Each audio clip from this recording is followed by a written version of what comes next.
अंशी है, ये अंश है, ये अपने को अलग मानने लगा।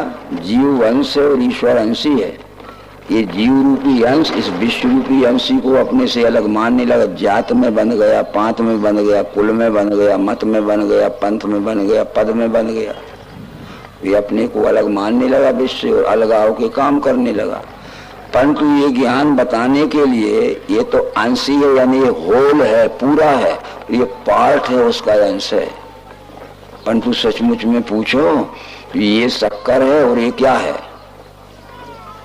ये कल भी अपने प्रबोधन में बात आई थी कि जब हनुमान से श्री राम ने पूछा कि जो ज्ञान मैंने तुम्हें दिया है वो तुम समझ गए कि नहीं?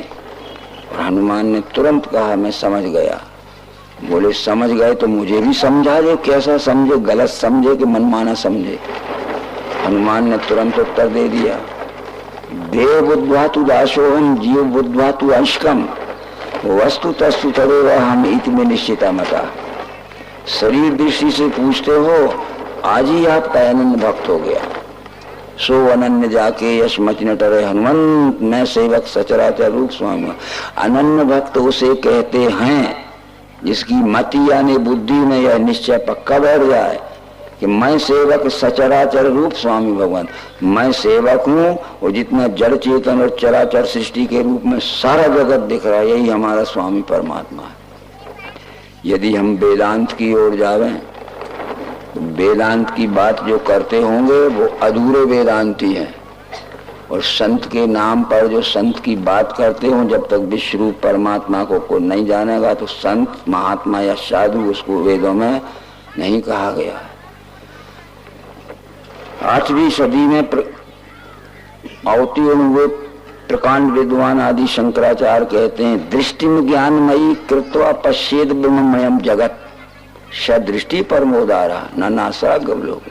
हे भाई ये ज्ञानमय दृष्टि करो, दृष्टि में ज्ञानमयी कृत्वा अपनी अपनी दृष्टि ज्ञानमय करो और पश्येद ब्रह्ममयम जगत, ये संपूर्ण जगत परमात्मा, ये संपूर्ण जगत ब्रह्म है। तुम अज्ञान दृष्टि से मनगढ़ंत बातें करते हो। सैकड़ों प्रकार के अधूरे आदमी सैकड़ों प्रकार की ईश्वर के विषय में बातें करते हैं। दृष्टि ज्ञानमयी कृत्वा पश्येद ब्रह्ममयम जगत सदृष्टि परमोदारा, वही परम श्रेष्ठ दृष्टि है जिससे जगत को ही ब्रह्म देखा जाता है। बराबर आगे वेदांत के सिद्धांत में ये बात आएगी, वेदांत सिद्धांत निरुक्ति रेशा ब्रह्मैव जीवा सकलम जगच्च अखंड रूप स्थिति रे मोक्षो ब्रह्म अद्वितीयो श्रुतिया प्रमाणम। वेदांत का सिद्धांत ये कहता है कि ब्रह्मैव जीवा सकलम जगच्च, यह संपूर्ण जगत और जीव सब मिलके ब्रह्म ही है। अखंड रूप स्थिति रे मोक्षो, इस निश्चय में जिसकी अखंड स्थिति हो गई है वो मुक्त पुरुष है, क्योंकि ब्रह्म अद्वितीय श्रुतिया प्रमाण। ब्रह्म एकमेव अद्वितीय है, ब्रह्म एकमेव अद्वितीय, इसको श्रुतियां प्रमाणित करती हैं, वेद प्रमाणित करते हैं। सब कुछ कहा होगा, परंतु वो शिक्षा दीक्षा ही हमारे देश से बिगड़ गई। और जैसे जैसे शिक्षक हमें मिले, हमारे बहनों ने, हमारे बेटों ने, हमारे भाइयों ने जैसे जैसे गुरु मिलते गए वैसे वैसे पाठ पढ़ते गए, और पाठ क्या पढ़ते गए, पाठ पढ़ते पढ़ते हम फूटते गए, और हमारे में ईश्वर के विषय में और धर्म के विषय में एक वाक्यता नहीं रही। प्रश्न होता है, तैत्तरीय उपनिषद भी वेद का एक अध्याय है, उसमें शिक्षा बल्ली एक प्रसंग आता है। शिक्षा किसे कहते हैं? शिक्षा तो वो कहते हैं शिक्षा या वेद में शॉर्ट फॉर्म का शब्द है। सी का अर्थ है शिष्ट, छा का अर्थ है छात्र। जिस ज्ञान बोध से शिष्ट छात्र बनता है, व्यवहार कुशल छात्र बनता है, उस ज्ञान बोध का नाम ही शिक्षा है। इसलिए तो हम अपने बालक बालिकाओं को शिक्षालय भेजते हैं। शिक्षालय उस संस्था का नाम है जिस स्थान में सी का अर्थ है शिष्ट, छा का अर्थ है छात्र। जिस संस्था में शिष्ट छात्र यानी व्यवहार कुशल छात्र बनाए जाते हैं वो संस्था शिक्षालय है यानी विद्यालय है। और शिक्षायाचार्य उस महानुभाव का नाम है शिक्षायाचार्य। सी का अर्थ है शिष्ट, छा का अर्थ है छात्र। जो महानुभाव, सी का अर्थ है शिष्ट, छा का अर्थ छात्र, जो महानुभाव व्यवहार कुशल छात्र बनाता है। इसलिए हमने विद्यालयों के उच्च श्रेणी के मनुष्यों को आचार्य और प्राचार्य उपाधि दी है। आचार्य जी आए हैं, प्राचार्य जी आए हैं, परंतु आचार्य का अर्थ क्या था? भगवत गीता में क्या लिखा है? आचिनोति च शास्त्रार्थम आचार्य स्थापयत्यपि स्वयं आचरते तस्मात् आचार्यस्तेन कथ्यते। जो शास्त्र के लक्ष्यार्थ को जानता है, आचिनोति च शास्त्र अर्थम शब्दार्थ को नहीं, उसके लक्ष्यार्थ को जानता है। आचिनोति च शास्त्र अर्थम आचार्य स्थापयत्यपि, और जो स्वयं आचरण में स्थित रहता है और आचरण करके भी दिखाता है, आचार्यस्तेन कथ्यते, उस महानुभाव का नाम आचार्य है। भगवत गीता के 13वें अध्याय के 7वें श्लोक में श्री कृष्ण कहते हैं कि आचार्य के पास जाना तब तुझे परमात्मा दर्शन होगा। अभी आचार्यों के पास जाओगे तो परमात्मा दर्शन हो जाएगा। क्या कहते हैं? अमानित्व अदम्भित्व अहिंसा शांति आर्जवम आचार्योपासनम शौचम स्थैर्य आत्मनिग्रह। जब तत्वदर्शी आचार्य के पास जाओगे तो अमानत्व, मान अभिमान छोड़ के जाना। ज्ञान का मद हो, पद का मद हो, जात का मद हो, पंथ का मत हो, धन का मद हो, कुल का मद हो। अमानित्व, मान अभिमान छोड़ के जाना, आदमी बन के जाना। अदम्भित्व और छल कपट छोड़ के जाना, स्वार्थ से मत जाना। अमानित अहिंसा, अकारण किसी को कष्ट न दिया हो जिसने। शांत, हर अवस्था में शांत रहे। ये तो सर्दी गर्मी सुख दुख मान अपमान आते हैं। और आर्जवम, सबसे द्वेष रहित व्यवहार करना, छुआछूत रहित व्यवहार करना। अमानित्व अदम्भित्व अहिंसा शांति आर्जवम आचार्योपासनम, आचार्य उपासन लिखा है। आचार्य कहते हैं तत्वदर्शी को, उप कहते हैं समीप को, आसन कहते हैं बैठने को। इतने लक्षण प्राप्त करना, तब तत्वदर्शी के समीप तत्व दर्शन करने के लिए बैठना। और जब बैठे हो तो शौचम, पवित्रता से बैठना। स्थैर्यम, मन की चंचलता छोड़ के बैठना। स्वात्म निग्रह, आलसी बन के मत बैठना। जीव भाव का अभिमान मत के बैठना। हमारे कुछ भाई सोने ही लगे हैं जैसे।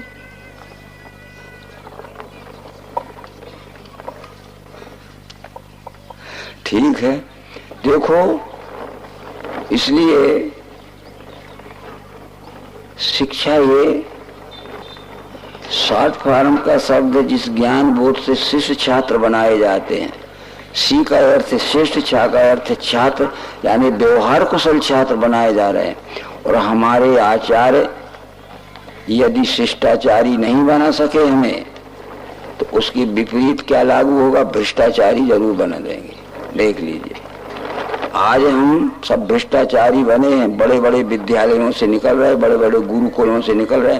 सरस्वती महाविद्यालय, विवेकानंद महाविद्यालय, टैगोर महाविद्यालय में निकले हैं और रास्ते में से चोरी करते आ रहे हैं। ये शिक्षा वेद में लिखी है। इसलिए हम शिष्टाचारी नहीं बना सके कि हम खुद शिष्टाचारी नहीं हैं, तो फिर हम बनाएंगे क्या? भ्रष्टाचारी बनाएंगे। ये भी हमने शिक्षा का अर्थ बता दिया।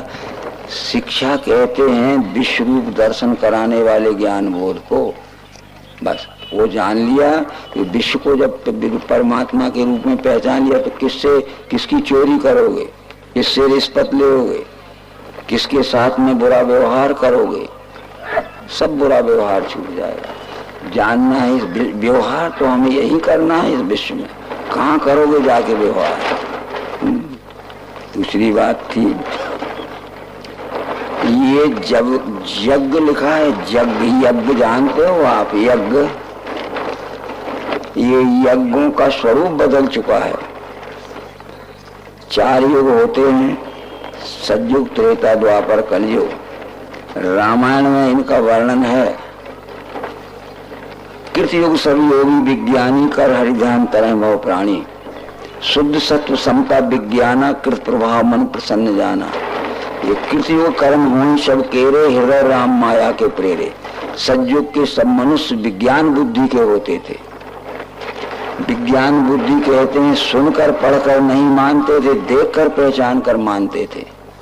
जिन मनुष्यों के पास या जिन देवियों के पास विज्ञान बुद्धि हो गई है वो किसी की सुनी बात नहीं मानेंगे और किताब में पढ़ के नहीं मानेंगे। सुनी हुए को, पढ़ी हुए को तत्वदर्शी से मिलान करके देख लेंगे कि हमने सही पढ़ा है कि नहीं, हमने सही सुना है।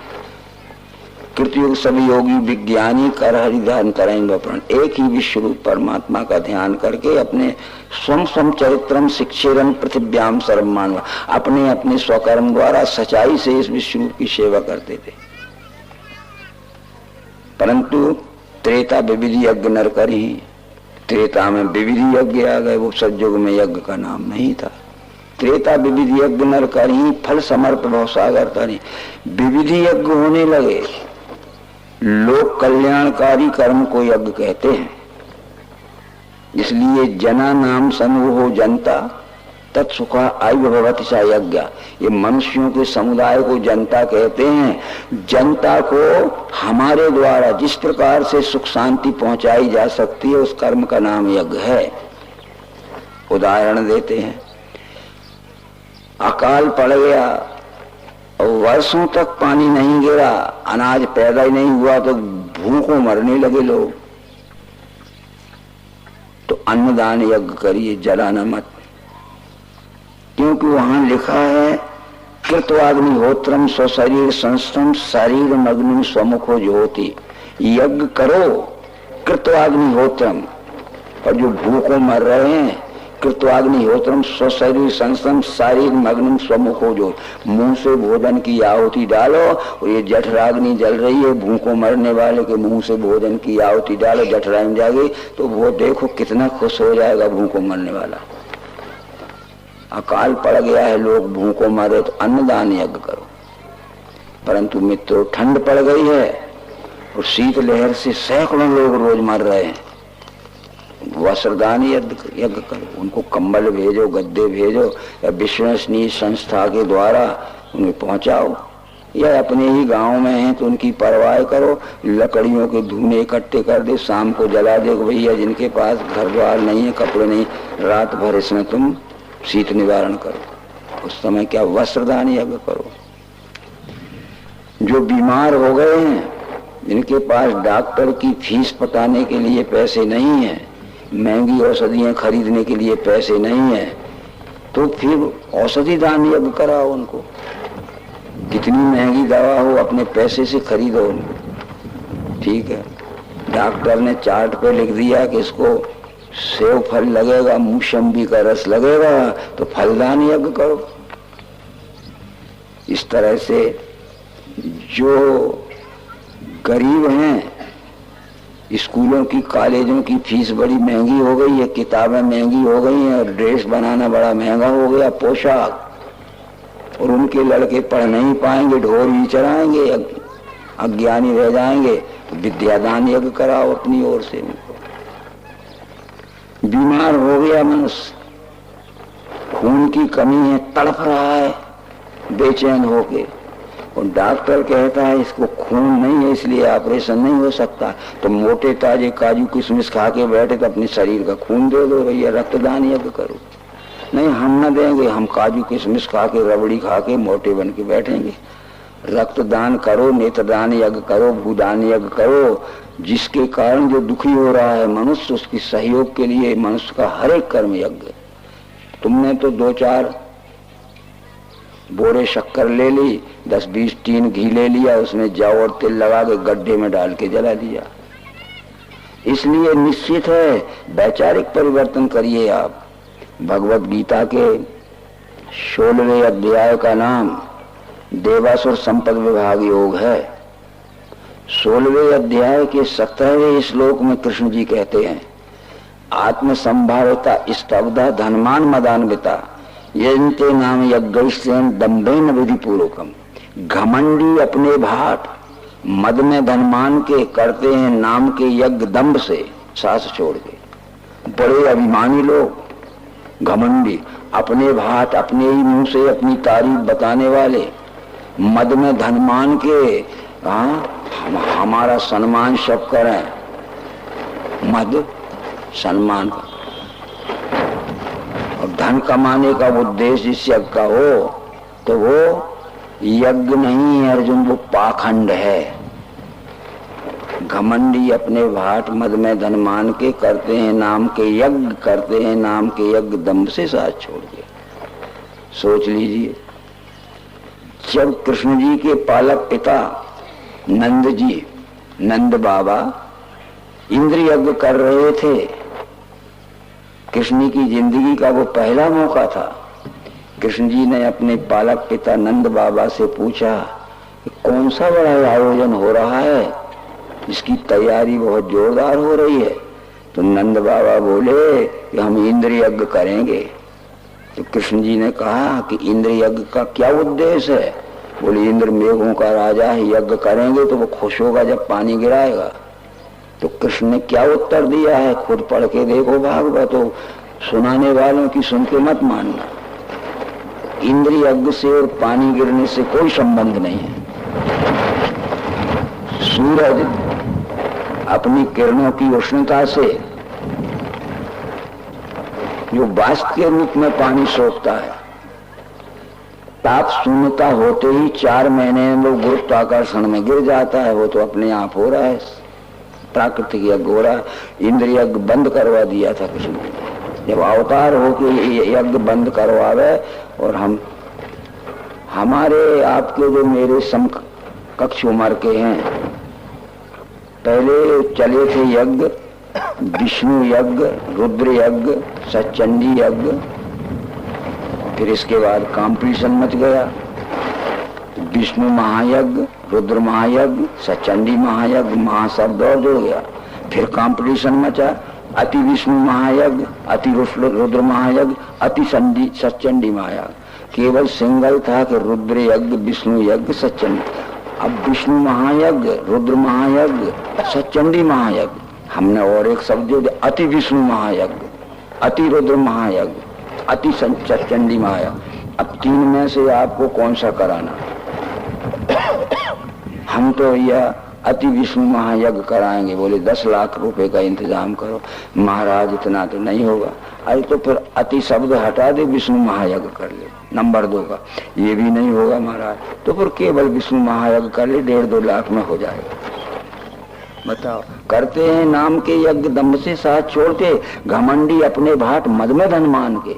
जिस यज्ञ का उद्देश्य धन कमाना हो और अपने मान बड़ाई कीर्ति की प्रतिष्ठा दूर तक फैले, ठीक है, इस दृष्टि से यज्ञ करते हैं वे पाखंड है। वो गीता में लिखा ना होगा पाखंड तो देख लेना। और मैं तो कुछ कह नहीं रहा हूँ, आप रास्ते में जाके ऐसा मत कहना कि कुछ गड़बड़ समझाया जा रहा था।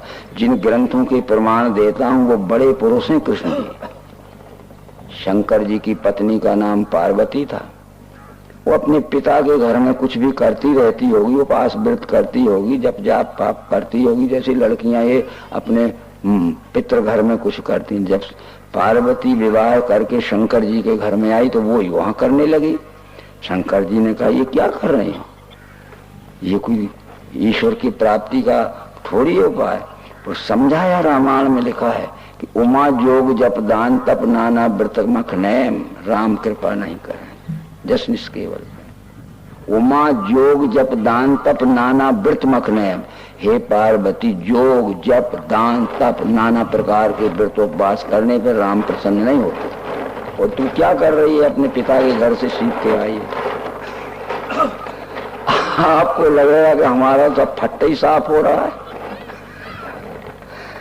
एक बात होती है मित्रों, कृष्ण जी ने भगवत गीता में कह दिया, बुद्धिर्वेदम वृतश्चैव गुणस्तत् त्रिभुवम सुनो।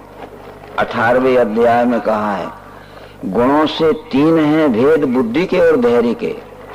सुनवे में बताता हूं भिन्न भिन्न धनंजय। मनुष्यों की बुद्धि गुणानुसार 3 प्रकार की होती है। शतोगुणी बुद्धि, ये विज्ञान बुद्धि है, रजोगुणी बुद्धि और तमोगुणी बुद्धि।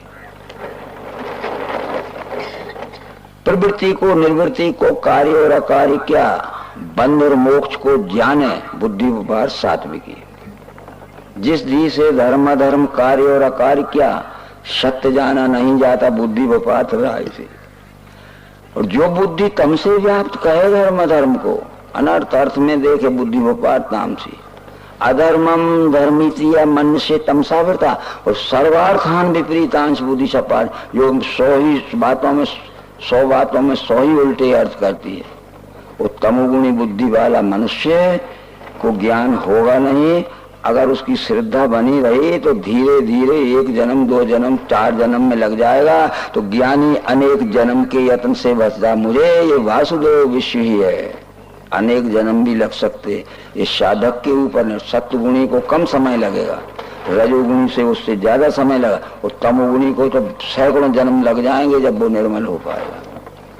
गुणों से 3 हैं भेद बुद्धि के और धैर्य के, सुनबे में बताता हूँ भिन्न भिन्न धनंजय। सत्वगुणी बुद्धि, रजोगुणी बुद्धि, तमोगुणी बुद्धि। सत्वगुणी बुद्धि को विज्ञान बुद्धि कहते हैं, रजोगुणी बुद्धि को केवल ज्ञान बुद्धि कहते हैं, तमोगुणी बुद्धि को अज्ञान बुद्धि कहते हैं। प्रवृत्ति को, निर्वृत्ति को, कार्य और अकार्य क्या, बंध और मोक्ष को जाने बुद्धि व्यापार सात्विकी। जिसको यथार्थ ज्ञान होता है वो विज्ञान बुद्धि है, सत्वगुणी बुद्धि है।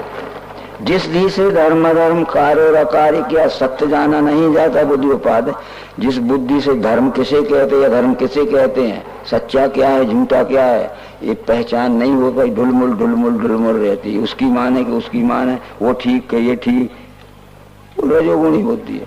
और जो बुद्धि तम से व्याप्त कहे धर्म अधर्म को, वो अधर्म को ही धर्म कहेगी और अधर्म को कहेगी धर्म, और धर्म को कहेगी अधर्म। जो बुद्धि तम से व्याप्त कहे धर्म अधर्म को, अनर्थ है अर्थ में देखे बुद्धियोपाधि। यहाँ तो केवल संस्कृत में सर्वार्थान विपरीतांश बुद्धि से पारताम से 100 में 100 ही बातों का उल्टा अर्थ करेगी, वो तमोगुणी बुद्धि है।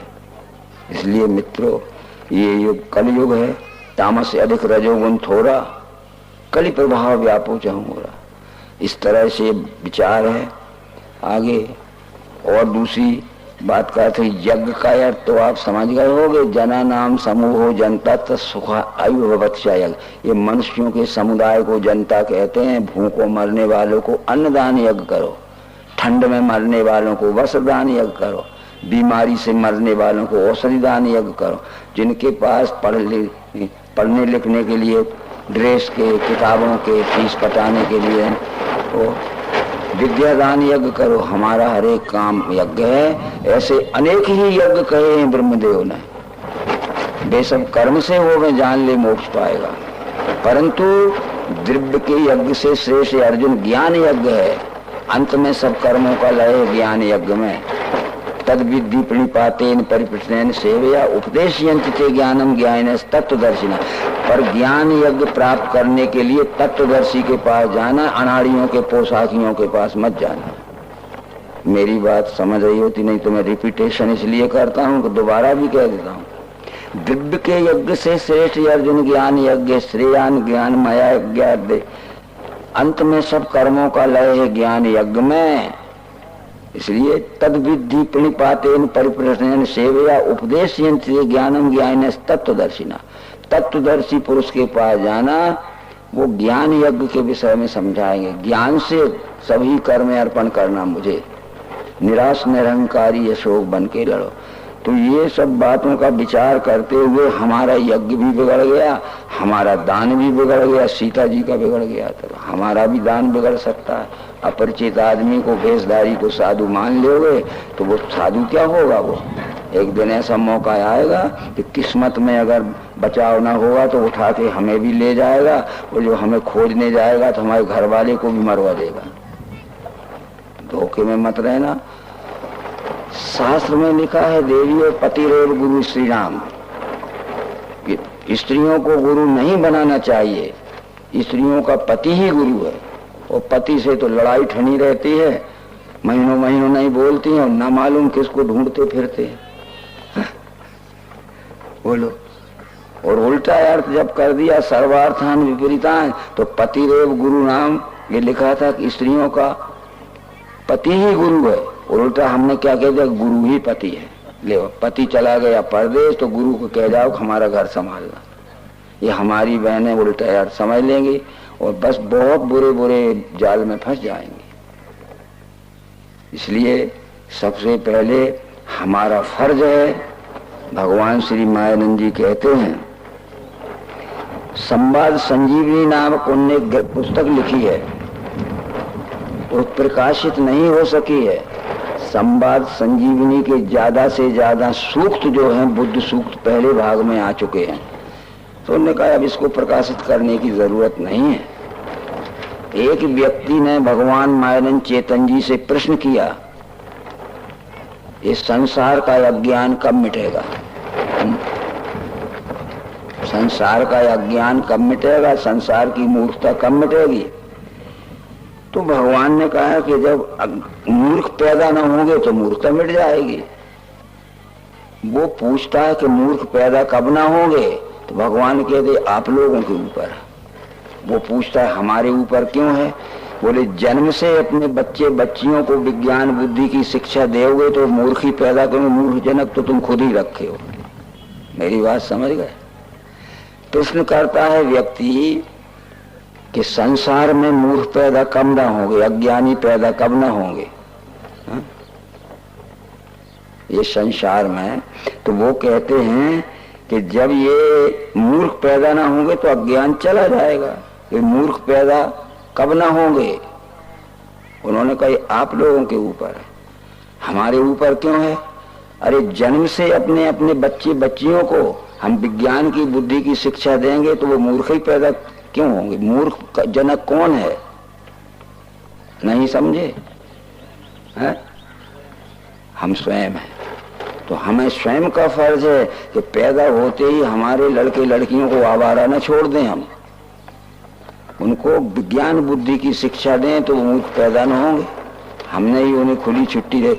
हो सकता है कि हम भी उसी विचार के थे, हमने उसी विचार में संस्कृत उनको करना चाहा।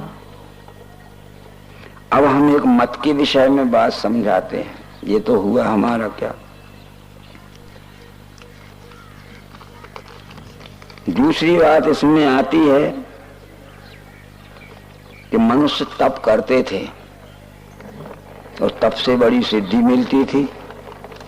हमने रामायण में पढ़ा कि तप बल रचियो प्रपंच विधाता, तप बल विष्णु सकल जग त्राता, तप बल शेष धरे मही भारा और तप बल शंभु करे संघारा। तप आधार सब सृष्टि भवानी करऊ जाए तप असिए जाने। उस तप का अर्थ हमने ये समझ लिया कि भूखे प्यासे रहकर या गर्मी के दिनों में जो जून जुलाई का महीना होता है, दोपहरी के समय ऊपर से खूब धूप तपती और चारों तरफ से लू चलती है और खुले मैदान में बैठ जाओ बिना कपड़ा पहने और चारों तरफ से वो कंडे जला लेना और कह रहे हम तप कर रहे हैं। ये तप नहीं है। ता का अर्थ है तत्व, पा का अर्थ है पहचान।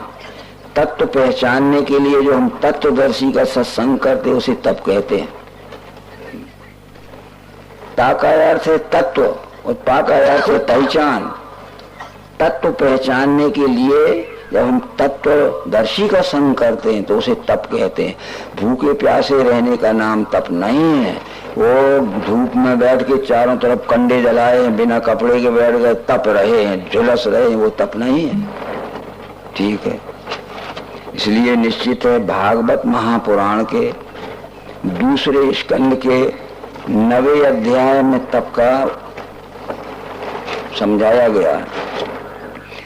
इस सृष्टि व्यवस्था संचालन करने वाले आदि नारायण थे, विष्णु भगवान थे। जब उनका कार्यकाल समाप्त होने लगा तो विष्णु ने अपने पुत्र ब्रह्मा से कहा कि मेरे पश्चात इस सृष्टि व्यवस्था संचालन कर